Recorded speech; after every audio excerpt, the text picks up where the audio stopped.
I could taste blood in my mouth every time my own father whispered in my brother's ear. "You can hit her harder today, Arthur. Daddy wants to see her really cry." "Hi, my dears. My name is Vivian, but everyone calls me Vivi. I am 69 years old and I was born here in the interior of Goiás, in a small town called Piernópolis, which at the time was much smaller than it is today. If you're watching me, leave a like and subscribe to the channel, okay? This old lady here is very happy when I see that there are people from all over Brazil following me. Tell me in the comments which city you see me from. Sometimes I imagine my words reaching places I've never been in my life. And that warms my heart in a way I can't even explain. Today I'm going to tell you a story that I've carried close to my heart for over 50 years. A story that many people in my own family don't even know, because the pain was so great that the words refused to come out of my mouth. It's about how hell sometimes has an address, a name, a surname, and sometimes lives under the same roof as you. It was 1963, I was only 8 years old and our family lived in an adobe house in the center of Piernópolis.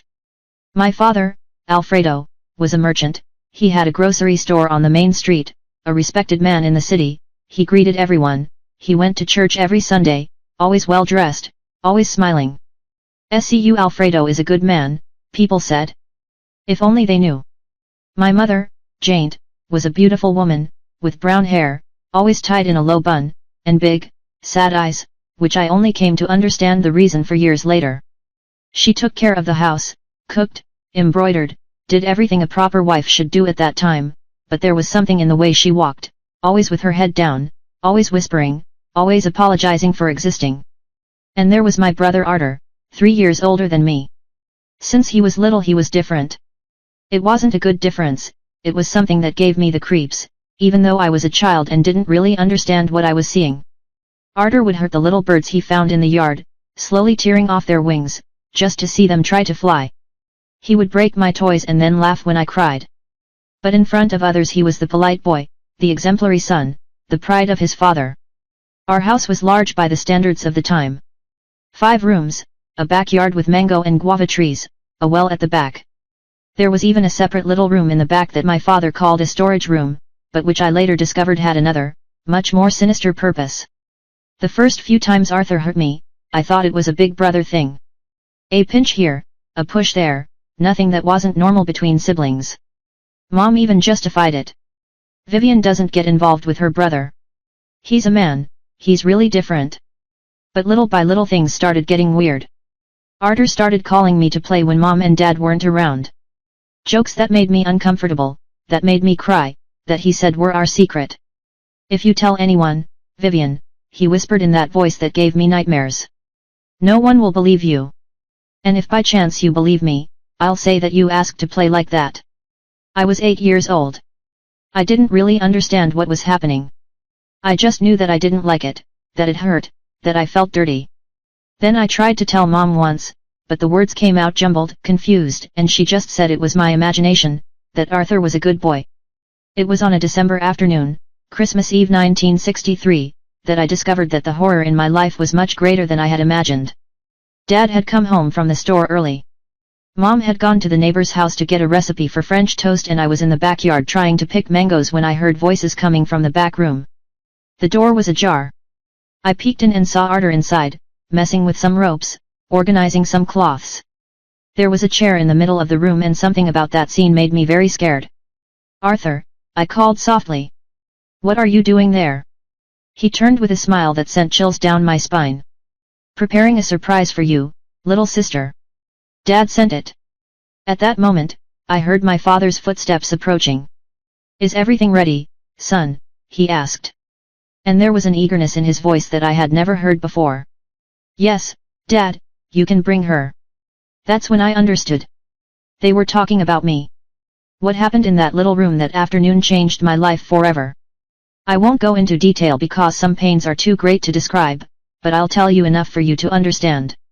My own father not only allowed Arthur to hurt me, he participated, he watched. He guided. "Hold her tight, Arthur," Dad said, sitting in a chair in the corner, his eyes shining in a mischievous way. "When she tries to scream, put the cloth in her mouth." I struggled, I cried, I begged them to stop, but it was as if my tears excited them even more. Arthur beat me with an old strap that Dad kept there. And with each blow I heard my father breathe harder, as if he was enjoying what he saw. You can hit harder, Dad instructed. She can handle it. When it was all over, I was on the floor of the little room, all purple, barely able to move. Dad stood up, straightened his clothes and spoke as naturally as possible. Remember what we talked about, Vivian? This is a family matter. If you tell anyone, especially your mother, I'll have to tell Arthur to be even more creative with you. I crawled out of there, managed to get to my room and lay there until Mom came back. When she saw me all bruised, with a split lip and a bruise on my face, she asked what had happened. I fell from the hose. I lied like Dad had taught me to lie. My God, daughter, you have to be more careful. If only she knew that the one who needed to be careful was herself. That was the first of many afternoons in the back room. Always when Mom went out, always when there was no one around to hear my screams. Dad even created a system. He would invent some reason for Mom to leave the house and then he would take me to the storage room. Today you will learn not to cry, he would say sometimes. A girl who cries too much becomes a weak woman and I will not raise a weak daughter. Other times it was worse. Arthur, show her who is in charge in this house. Show me properly. My brother obeyed with an enthusiasm that disgusted me. It was as if those moments were the best of his life. He invented different ways to hurt me, tested my resistance, saw how far he could go without leaving marks on me that Mom could see. You like to study, don't you, Vivian? Arthur said once as he tied my hands. So, today I'm going to teach you some things that aren't in the books. I closed my eyes and tried to go somewhere else in my mind. I thought about my school classes, about teacher Dalva, who was so kind to me, about the books I read hidden under the blanket. I dreamed of being a doctor, of taking care of other children, of being different from them. But no matter how much I tried to escape mentally, my body was there, suffering, bleeding, slowly falling apart. The worst of all was that Dad didn't do it out of anger or because he was upset. He did it coldly, calculatedly, as if it were the most normal thing in the world. Sometimes he even smiled. A woman has to learn from an early age what her place is. He justified it to Arthur as if he were teaching a life lesson. And a woman's place is always below a man's. Arthur absorbed every word as if it were gospel. Mom started to suspect when my grades at school plummeted, when I stopped playing, when I became a quiet child who lived locked in my room. But every time she tried to talk to me, Dad would appear. The girl is going through a difficult time, Jane. He would say in that controlled voice. It's normal. Leave her alone. And Mom, who was as afraid of him as I was, would lower her head and agree. I lived in this hell for 2 years. 2 years waking up every day scared, going to bed every day in pain. 2 years pretending at school that everything was fine, that we were a normal family, that my father was a respectable man. Until one day, when I was already 10 years old, something changed. Mom came home early, right when Dad was taking me to my room. She saw everything, my fear, my tears, the way Dad held my arm tightly. For a second, our eyes met and in that second, my mother finally understood. That night, for the first time in 2 years, I saw my mother cry. It wasn't a normal cry, it was the cry of someone who has just discovered that the world she knew was a lie. She locked herself in my room with me and, for the first time, asked me the truth. Vivian, she whispered, her hands shaking as she touched the bruises on my arm. How long has this been happening? I couldn't answer at first. The words stuck in my throat, as if I was still afraid that Daddy could hear me through the walls. But the way Mommy looked at me at that moment was as if she had finally taken the blindfold off her eyes. It's been a long time, Mommy's only been able to whisper since I was 8 years old. I saw her face fall apart. She covered her mouth with her hands, trying to stifle a scream of despair. My God! My little girl, I didn't know. I swear I didn't know, but deep down I think she did know. She knew and was too afraid to accept the truth. The days that followed were strange. Mommy started to she looked at me differently, as if she were seeing scars that had always been there but that she chose to ignore.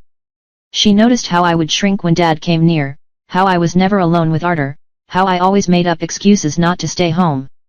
Why didn't you ever tell me before? She asked one afternoon while she was making lunch. Because every time I tried, you said it was my imagination and Dad said if I told you, it would be worse for me and you too. Mom stopped stirring the beans and looked at me with eyes full of tears. Did he threaten you with that? I nodded. And that was when she understood the size of the trap we were living in. Dad wasn't just a violent man, he was a calculating one. He knew exactly how to control us, how to keep us silent. Over the next few weeks, Mom began to notice details that had previously gone unnoticed. How Dad always found a way for her to leave the house on Thursday afternoons. How excited Arthur would get on those days, as if he were waiting for something special. Since I always got sick or hurt on those same afternoons, he plans everything.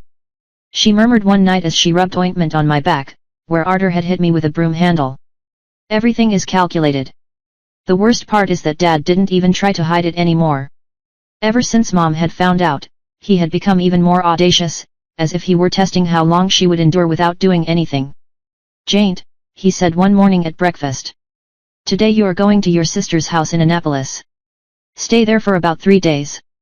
I need to sort out some things here at home. Mom looked at me, then at him. What kind of thing? None of your business, Dad replied, his voice thick with menace. You will go, because I tell you to. At that moment I saw something on my mother's face that I had never seen before. It wasn't fear, it wasn't submission, it was anger. A cold, contained, dangerous anger. Okay, Alfredo, she said, her voice strangely calm. Yes, I will, but that night she came to my room and whispered in my ear. I won't leave you alone with them ever again, I promise. It was from there that we began to plan our escape. Mom did some research, talked to people she trusted, and discovered that we had distant relatives in Goiânia who could take us in. She began to keep money hidden, selling her jewelry, her best clothes, all without her father knowing. When we leave here, daughter, she said as she counted the coins, it will be to never come back. But Dad was smart.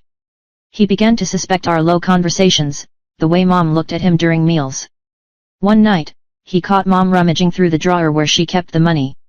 What are you doing, Jane? Nothing, Alfredo, just organizing things. He took all the money she had saved. The house money stays with me. It always has been. Did you forget? That night I heard them arguing in the bedroom. Dad spoke softly, but his tone was threatening. Mom cried, trying to explain herself. In the end, he left slamming the door. The next morning, Mom had a black eye. I stumbled in the dark. She lied when I asked. It was at this time that Arthur started to become more violent with me too, as if he felt that time was running out, that he needed to make the most of it while he could. The encounters in the little room became more frequent, more brutal. Dad said you and Mom have been making plans. Arthur whispered one afternoon as he tied my hands tighter than usual. Said you two need to be taught a lesson. That afternoon was the worst of all. Arthur used things he had never used before. It hurt me in ways that left me unable to walk properly for days. And Dad watched it all, giving suggestions, laughing when I screamed. A disobedient woman has to learn through pain, he said, as if he were giving a lesson. And a mother who doesn't raise her daughter properly has to see her daughter suffer the consequences. When it was over, I was almost passed out. There was blood in places I didn't even know could bleed. Arthur dropped me on the floor like I was a bag of garbage. Next time your mother tries to run away, Dad said, leaning down close to my ear. It's going to be much worse than that. I managed to crawl into my room. Mom found me hours later, passed out in bed with a high fever. She cleaned my wounds, gave me medicine, and stayed up all night watching over me. I can't take it anymore, she whispered, thinking I was asleep. My God, I can't stand to see my daughter suffering like this anymore. It was that night that she made a decision. A decision that would change our lives forever. The next morning, when Dad left for the store and Arthur went to school, Mom sat on my bed with an expression I had never seen before. Pure determination. Vivian, she said, holding my hands. We're not going to run away anymore. My heart raced. What do you mean, Mom? Running away won't solve anything. They'll find us, they'll bring us back and then it'll be even worse. I felt total despair. So, we're going to have to stay here forever. We're going to have to put up with this forever. Mom shook her head and, for the first time in years, I saw a smile on her face. But it wasn't a happy smile, it was a cold, dangerous smile. No, daughter, we're not going to run away because we won't need to. They're the ones who are going to leave our lives forever. I didn't understand what she meant at the time. I only understood 3 days later, when she called me for a conversation that changed everything. Vivian, do you trust Mom? Yes. So listen carefully to what I say. I'll tell you. We're going to get rid of them, both of them. But I need your help. That was how the most daring plan two desperate women ever devised began. A plan that would either give us freedom or destroy us completely. Mom's plan was so simple it was almost brilliant and so dangerous that if it went wrong, we'd probably be dead before dawn. Vivian, she whispered, checking for the third time that the door was securely closed.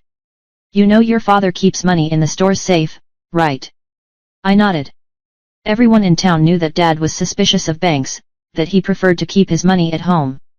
And you also know that he and Arthur are going to Goiânia next Friday to get new merchandise, right? They'll be out all night. That was also true. Once a month, they made this trip to restock the store. They always came back on Saturday morning, tired and hungover, because they took advantage of the opportunity to drink in the capital.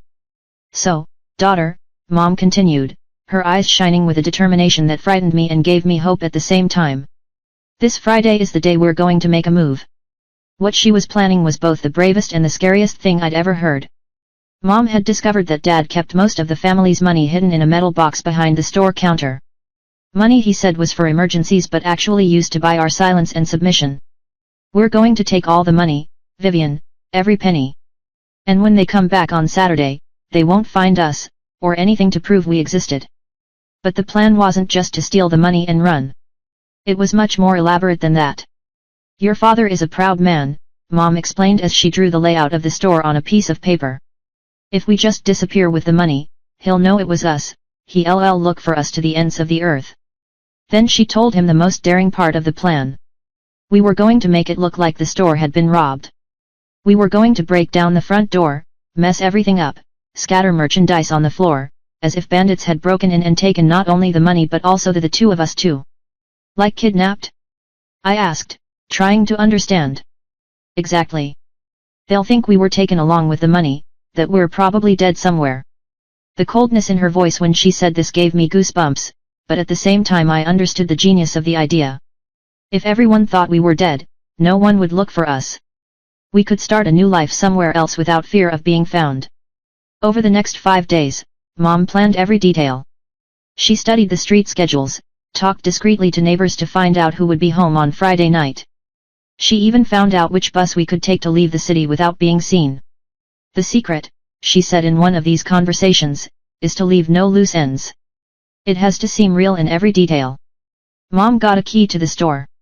She knew where Dad hid the stash. She planned exactly which products to spread on the floor, which shelves to knock down, even where to leave a few drops of her own blood to make it look like there had been a struggle. Our blood? I asked, scared. Just a few drops, daughter, on the door, on the counter, to make it look like we tried to resist. The hardest part of the plan was psychological. We had to pretend to be normal for those 5 days, act as if nothing had changed, as if we were still the same submissive women we had always been. Dad didn't suspect a thing. He continued his cruel routine, taking me to the little room whenever Mom went out, beating her when he didn't like it, treating us like private property. When I get back from Goiânia, he said on Thursday, I want you two to have cleaned the whole house. It looks like Pasilga. Yes, Alfredo. Mom replied, lowering her head as she always did. But this time, when he wasn't looking, she winked at me. Arthur was also excited about the trip. I'm going to buy you some special things, little sister. He whispered in my ear at dinner. Things that will make our dates even more interesting. I felt like throwing up, but I just smiled and nodded, because I knew there would be no more dates, there would be nothing else. On Friday morning, they left. Early. Dad kissed Mom on the cheek, that fake little kiss he gave when he left on a trip. Arthur made sure to squeeze my hand tighter than necessary when he said goodbye. See you tomorrow, girls. Dad shouted from the car. Behave yourselves. We waited until the car disappeared completely down the road. Then we waited another hour just to be sure. Then Mom looked at me and said, Now, daughter, it's now or never. We started in the afternoon, when the street was emptier. Mom opened the store with the spare key and we went in as if it were the most normal thing in the world. Anyone who saw us would think we were just helping out with something around the store. The safe was exactly where Mom had said. A heavy metal box, locked with a simple padlock. Mom knew where Dad kept the key in an empty coffee can in the pantry. When we opened the box, I couldn't believe what I saw. There was more money there than I imagined existed in the entire world. Bundles and bundles of bills, all tied together with rubber bands, organized by value. My God, I whispered. Where did all this come from? Your father is not just a businessman, Vivian. Mom responded by quickly counting the money. He lends money to farmers at very high interest rates. When they can't pay, he keeps the land. It was dirty money, money taken out of the desperation of other families. In a way, this made it easier to catch him. We kept all the money in an old bag. Then we started the hardest part, staging the robbery. Mom broke down the front door with a crowbar she brought from home.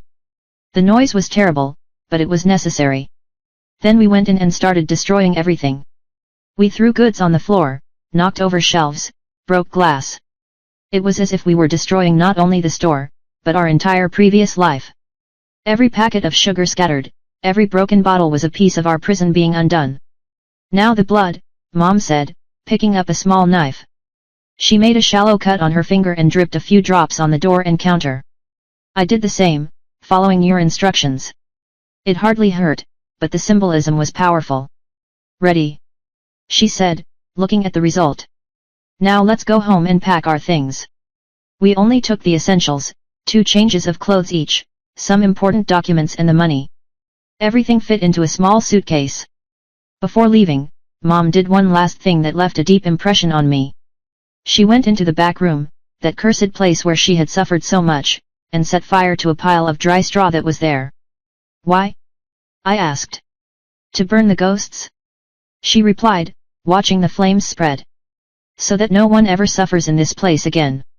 We left home for the last time when the afternoon was already falling. The bus to Goiânia would leave at 7 p.m. We had enough time to get to the bus station without rushing. On the street, some neighbors waved to us. Good afternoon, Mrs. Jaint. Good afternoon, Vivian. We waved back normally, as if we were just going shopping in town. No one suspected anything. On the bus, sitting in the back, we finally allowed the reality of what we had done to sink in. We were truly free. After years of torture, humiliation, and fear, we were finally free. Mom held my hand as the bus started moving. There is no going back, daughter, she whispered. From now on we are different people. I looked out the window and saw Pyrenepolis moving away, getting smaller and smaller, until it completely disappeared into the darkness of the night. Along with the city, I also left behind the girl I had been, that scared, her child who learned to hide inside herself to survive.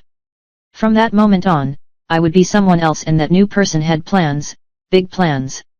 The bus rocked on the bumpy road as Mom told me the rest of the plan. The part she had saved for last, the riskiest of all. Vivian, she whispered, looking around to make sure no one was listening. We're not just going to disappear. We are going to die. My heart stopped for a second. What do you mean, Mom? Officially on paper. We are officially going to die. She explained that she had a distant cousin in Goiânia, Sebastião, who worked at the civil registry office. A man who owed some favors to the family and who, for a generous sum, could have 2 death certificates appear in the system. Jane Santo Silva and Vivian Santo Silva, mother and daughter, killed as a result of kidnapping followed by homicide, bodies never found. The coldness with which she said this scared me. Mom had planned our death as precisely as others plan a trip. And then, how are we going to live if we are dead with new names, daughter, new documents? Let's become completely different people. We arrived in Goiânia in the early hours of Saturday. The city was much bigger than Pyrenepolis, full of lights and movement even at that time. I picked up the suitcase while Mom discreetly counted the money. We had enough to live well for years, if we knew how to save. Cousin Sebastião met us at the bus station. A small man with a grey mustache, who looked nervously around, as if he expected to be arrested at any moment. Jaint, he called softly. Is that really you? It's me, cousin. This is my daughter, Vivian. He took us to a cheap guest house in the city center, to a small room with 2 beds and a window that looked out onto a dirty alley. It wasn't luxury, but it was freedom. What did you do? Sebastian asked after hearing our summarized version of the story. Alfredo is a dangerous man. If he finds out you're alive, that's why we need to die. Mom replied, placing a wad of cash on the table. How much do you want to make this happen? Sebastian looked at the money, then at us, then back at the money. That's what you asking for. If they find out, I'll be arrested. No one will find out, Mom assured. And if they find out, we guarantee that you won't have any problems. It took 3 days for everything to be ready. 3 days waiting in a stuffy room, only going out to buy food, living in fear that someone would recognize us. Sebastião appeared every day with updates on the process. I got a friend at the hospital who will certify the deaths, he said on the second day. He said that the bodies arrived so disfigured that it was impossible to identify them just by the documentation you carried. And bodies? I asked. What bodies? You were cremated for health reasons. On Wednesday, Sebastião brought the new documents. Mom's name was now Maria Conseco da Silva. I became Ana Beatriz da Silva. Orphan sisters who had come from the countryside in search of work. And our previous history? I asked, holding up my new ID card. Never existed? Sebastião replied, Jane and Vivian Santos died last Saturday. You are different people now. It was strange to look at that document and see a name that wasn't mine, but at the same time it was liberating. Ana Beatriz didn't have a monster father or an abusive brother. Ana Beatriz was a blank slate. We moved to a different neighborhood. We rented a simple little house with 2 bedrooms and a small yard. Mom got a job in a clothing factory. I enrolled in a nearby public school. From now on, she said on our first night in the new house, it's just the 2 of us against the world and we're going to win. The adjustment wasn't easy. We woke up in the middle of the night with nightmares, thinking that Dad and Arthur had found us. Any strange noise would send us into a panic. It took months for us to be able to sleep through the night in peace. At school, I had to make up a story about our family. I told them that our parents had died in a car accident, that we came to Goiânia because we had no one else in the countryside. The teachers treated me with pity, which was better than distrust, but the hardest thing was dealing with what had happened to me. At 11 years old, I carried traumas that most adults would never face. I had constant nightmares, panic attacks when a man approached, difficulty concentrating on my studies. You need professional help, Mom said one night after finding me crying in the bathroom for the 3rd time that week. What kind of help? Head doctor, psychologist? But psychologists were expensive and we were trying to save as much as possible. So, Mom found another solution. The municipal library. If you can't pay someone to heal your head, she said, you'll have to learn to heal yourself. That's how I discovered psychology books. I started by reading simple primers on childhood trauma. Then I moved on to more complex books on mental development, therapy, medicine. I spent hours in the library reading about my own condition, trying to understand what had happened to me. The girl reads too much. The librarian, Mrs. Rosa, commented to Mom. Just a difficult book, something for adults. She was always smart. Mom answered since she was little. What Dona Rosa didn't know is that those books were saving me. Each page was like a free therapy session. I learned about post-traumatic stress disorder, how the brain processes trauma, and self-help techniques. It was by reading these books that I decided what I wanted to be when I grew up. Not just a doctor, as I always dreamed of, but a child psychiatrist. I wanted to fully understand how the mind of a traumatized child works. I wish I could help other girls like me. Are you sure? Mom asked when I told her my decision. Medicine is a difficult and expensive course. And for a girl like you, who comes from where? Mainly for that reason, I replied, because I know what it's like to suffer and have no one understand you. Mom smiled. That proud smile I hadn't seen in years. So let's fight to make it happen. And we really fought. Mom worked double shifts at the factory. I studied like an obsessive. My grades were always the best in the class. Teachers started to notice me, to encourage me. Ana Beatriz has potential for university. The biology teacher said to Mom in a meeting. She should take a preparatory course. The preparatory course was also expensive. So I got a job on the weekends, selling sweets in the central square. The money was little, but it helped. Mom never complained about being tired. I never complained about the lack of time to play. They were tough years, but also years of construction. With each passing day, Anna Beatriz became stronger, more determined. Vivian, that scared girl, was left behind, buried along with our previous life. At the age of 17, I took the entrance exam to study medicine at the Federal University of Goiás. It was my dream, but also my biggest fear. What if it didn't pass? What if all our sacrifice had been in vain? Regardless of the result, Mom said the night before the results came out, "I'm already proud of you. Of the woman she became." The next day, my name was on the list. Ana Beatriz da Silva, approved in 15th place for the medicine course. I cried so much that Mrs. Rosa from the library came to hug me. "I knew you could do it, girl. From the first day I saw you here, I knew you were special." Mom cried even more than me. But they were tears of joy, of relief, of victory. We had done it. Against all odds. We had done it. That night, alone at home, Mom told me something that changed everything. "You know that money we took from your father?" "I know. I found out where it came from. I spoke to people who knew him in Pyrnopolis. She said that Dad didn't just lend money to farmers. He financed other things too, things that involved children. Other men like Arthur. Our house was just one stop in a much larger web of horror. So the money we are using for his education," Mom said, "is money he earned by destroying other families like ours." I understood the symbolic weight of that. I was using my tormentor's money to become someone who would protect other children. It was poetic justice in its purest form. "I don't feel guilty," I said. "I feel like it's the right place for that money." Mom nodded. "Me too." And that's how, at 18 years old, I entered medical school carrying not only my dreams, but also a mission.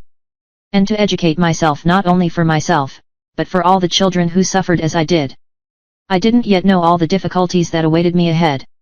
I still didn't imagine how many times I would want to give up, how many nights I would spend studying until dawn, how many times I would fail before I managed to graduate.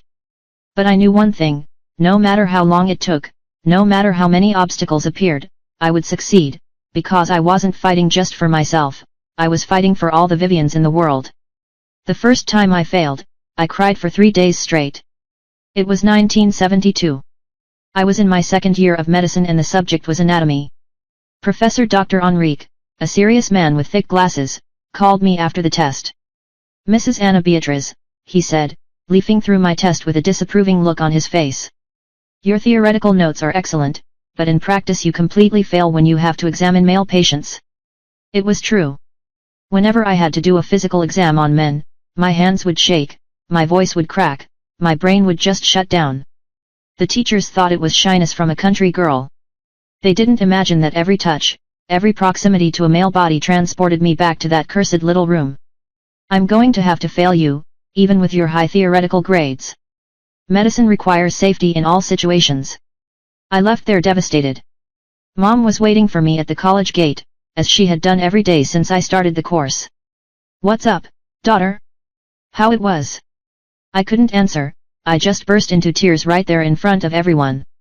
Mom hugged me without asking questions, took me home, made me some chamomile tea and waited for me to calm down so she could talk. "I failed, Mom. I failed because of what they did to me."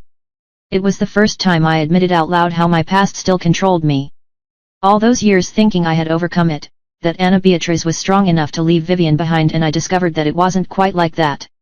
"Daughter," Mom said, holding my hands. "Trauma doesn't go away overnight. He stands there waiting for the right moment to appear. But what if I never get it? What if every time a male patient needs me I freeze like this? So, we'll find a way for you not to get stuck." Mom found money where she didn't have any to pay for my therapy. A psychologist named Dr. Helena, a woman in her 50s, with grey hair, a calm voice and kind eyes. "Anna," she said in our first session. "Tell me what happens when you need to touch a male patient." I tried to explain, but the words came out jumbled, confused. How can I say that every time I saw a shirtless man I remembered Arthur? That every time you needed to examine a male abdomen, you heard Daddy's voice whispering instructions? It took me 6 months just to be able to talk about my past. 6 months lying to Dr. Helena, inventing that my parents had died in an accident, that my trauma came from having witnessed their death. "Anna," she said in a session, "you are telling me a story, not your truth, and until we speak your truth, we will not be able to help you." That's when I broke down and told everything, absolutely everything about Vivian, about the little room, about Dad and Arthur, about our escape. About our official death. Dr. Helena looked at him without judgment, without showing shock or pity. You survived the impossible, she said when I finished. And now I want to help other children. This isn't trauma, Anna. This is purpose. The sessions started to make a difference.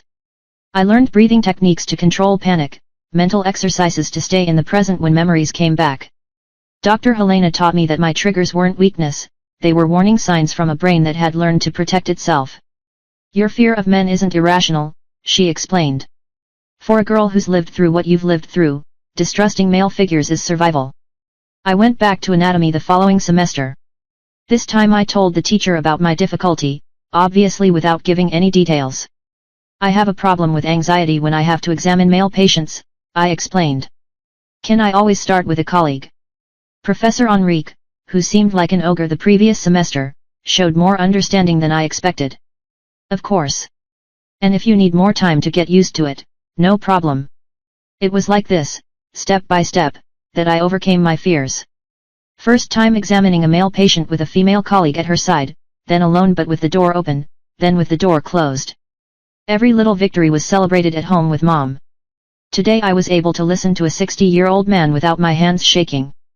I was counting at dinner. My daughter is a warrior. Mom replied proudly. But even overcoming the practical difficulties, the course remained challenging in other ways.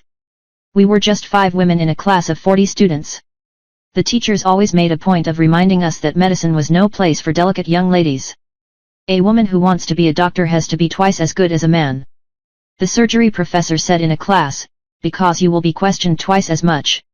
I took that as motivation. He studied more than any of his classmates, got better grades, and knew how to answer questions that left the boys blank. Some colleagues respected me for this, others hated me. Anna is only doing well because the teachers feel sorry for her, I heard a classmate say in the hallway. Women in medical school are just for show. I didn't answer. I let my grade on the next test speak for me. First place, as always, in 1975, in the 4th year, something happened that changed my perspective on my vocation. I was doing an internship in pediatrics when an 8-year-old girl arrived with strange symptoms, unexplained injuries, withdrawn behavior, and an excessive fear of adults. She probably suffers some kind of domestic violence, the nurse told me. But how can I prove it? I looked at that child and saw myself at age 8. The same frightened look, the same posture of someone who expects to be hurt at any moment. Can I talk to her alone? I asked the doctor in charge. You can try. She hasn't spoken to anyone in 3 days. I sat down next to the girl's bed, at eye level with her. I didn't try to touch her, I didn't try to force a conversation, I just stood there quietly, showing her it was safe. Hi, I said after a few minutes. My name is Anna, and yours? She looked at me suspiciously, but answered quietly. Carla. Carla is a beautiful name. Do you know why you're here, Carla? She shook her head. You're here because someone hurt you, right? And we want to help you. That's when she started crying. Not the loud cry of a spoiled child, but the silent cry of someone who has learned that making noise can be dangerous. Who hurt you, Carla? I can't tell you, she whispered. He said if I tell her it will be worse. My heart stopped. It was exactly what Arthur used to say to me. You know what I'm going to tell you, Carla? Sometimes, when we tell the truth to the right people, we can get rid of those who hurt us. It took 2 hours, but Carla told everything. Stepfather who abused her when her mother went to work, the threats, the emotional blackmail, the constant fear. You were very brave to tell me that, I said, holding her little hand. And now we're going to make sure he never hurts you again? We contacted the Guardianship Council, the civil police, and all the responsible bodies. The stepfather was arrested. Carla went to her maternal grandmother's house. 3 months later, she returned to the hospital for a routine checkup, unrecognizable, smiling, talkative, playful. Dr. Anna, she screamed when she saw me. Look how much better I am. At that moment, I understood that I had found my true calling. I didn't just want to be a pediatrician, I wanted to be the doctor that other children would seek out when they needed to tell their most painful secrets. I specialize in child abuse. I read everything I could find on the subject. I participated in conferences, took extra courses. My teachers thought it was strange to have so much interest in such a specific area. Why not pediatric surgery? My advisor asked. Or pediatric cardiology? More prestigious areas, because that's what the world needs. I answered. Someone who understands these children. I graduated in 1976, at the age of 25. It was 7 years of a lot of sweat, a lot of tears, 2 failures, countless sleepless nights studying, but it was worth every second. At graduation, Mom was in the front row, crying with pride. When they called my name, Ana Beatriz da Silva, a medical graduate with a specialization in pediatrics, she screamed so loud that everyone laughed. "That's my daughter," she screamed. "My doctor." After the ceremony, alone at home, Mom gave me a gift. A small plaque engraved with the words, "Dr. Ana Beatriz da Silva, pediatrician. For your first practice." She said, "Mom, I don't even know if I'll be able to open a practice yet." "Yes, I will. And when I do, this sign will be on the door."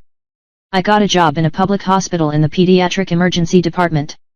The pay was low, the conditions were difficult, but it was where I could make the most difference. It was where children like Carla, like I once was, came to. In the first month, I saw 17 cases of suspected abuse, some obvious, some subtle, but all with the same pattern that I had learned to recognize. The frightened look, the defensive posture, the fear of adults. "How do you always know when a child is being abused?" a colleague asked me. "I have an incredible instinct for this." It wasn't instinct, it was recognition. A survivor recognizing other survivors. At age 30, in 1981, I finally opened my own practice. A small but cozy space, decorated especially for children to feel safe. The sign Mom gave me was on the door. Exactly as she predicted. My specialty became known in the city. Other doctors began referring me difficult cases, children who wouldn't talk to anyone, complex situations of domestic violence. "Dr. Anna has a special way with these children," they said. Do they trust her? Of course they did. I understood what they were going through because I had been through the same thing. I spoke their language, I recognized their fears, I knew exactly what words to use to make them feel safe. Every child I helped was a small revenge against Dad and Arthur. Every family I saved was a victory over the system that tried to destroy me. I transformed my pain into purpose, my trauma into a healing tool. And Mom was always there supporting me, encouraging me, reminding me where we came from and how much we have already achieved. "You have saved more than one child in these years," she said on my 40th birthday. 1,000 children who will not go through what we have. We saved Mom, both of us together. Because that's how it was. Every achievement of mine was ours. Every life I transformed carried the strength she gave me when I needed it most.